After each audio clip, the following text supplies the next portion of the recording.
Hello everybody, hope we're all doing well. Welcome back to more esports talk. Given the fact I covered the side of the accusers, that being very serious accusations and allegations now refuted and denied as false by Tom Syndicate, otherwise known as ProSyndicate as well in the scene. That being accusers both Natalie, a previous relationship he had consensually, according to his own words, with this woman back in 2016, and an ex-girlfriend, that being Caitlyn, stemming back from 2012. Both of those women coming forward with similar stories of sexual abuse and harassment and accusing ProSyndicate of very, very serious things. Because I covered their side, if you guys want to check out that video, feel free to do so. That is why I'm going to cover Tom's very important response as of release today.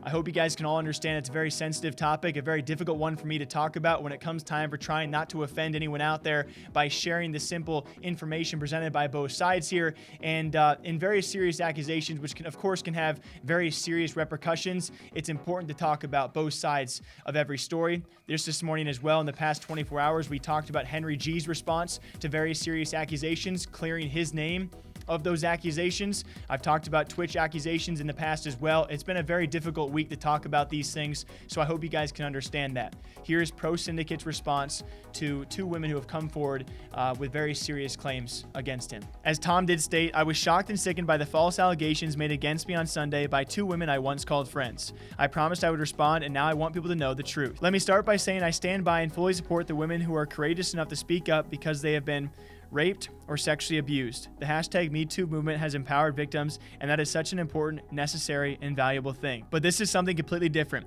This is character assassination by social media without evidence to support it or any justification. These two women have chosen to make horrendous allegations against me for reasons I do not understand, attempting to stage a public trial without giving me a chance to defend myself.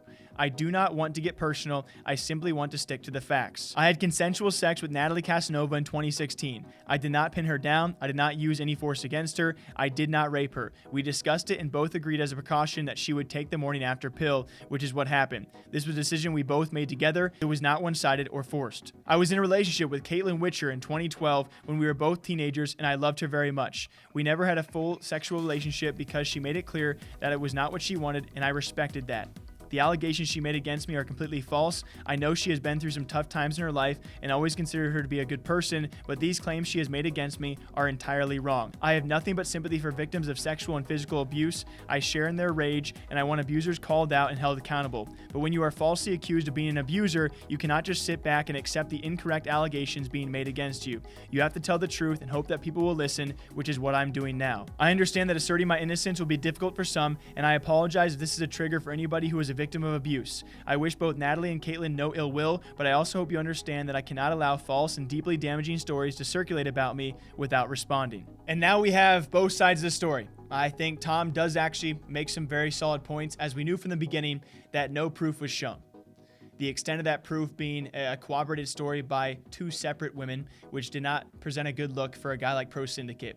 With this response, though, it brings to light a grave issue with a lot of these accusations, that being a lack thereof of true evidence to prove these things, and proving goes both ways, right? For Tom to disprove this would also be very tough for him to do, because how do you show evidence of not doing these things? And that is also why these accusations become all the more serious, because when these allegations are made against him, how is he to fully disprove people out there and fully get people to believe his side of things if he also cannot show evidence to disprove those same claims which have been made against him?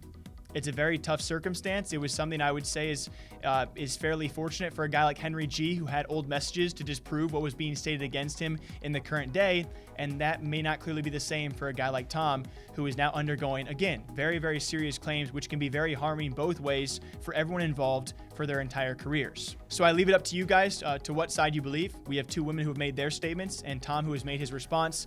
And me, myself, again, I know I keep on saying it every video we have about this. It is new territory, and it's very difficult to speak about these things. So I'm always open to what your guys' thoughts or insights are about these as well. Certainly, to Tom's credit, there was no evidence besides those videos made of the recounts of what those women claimed happened. And now we have Tom's response denying and refuting those same claims. Until next time, I hope you guys all enjoy. I'll be back here all day long, all week long, breaking down other esports and gaming news, and hopefully much lighter and lighthearted news as well. Until next time, I hope you guys all take care of yourselves. I'll see you guys back here sometime soon.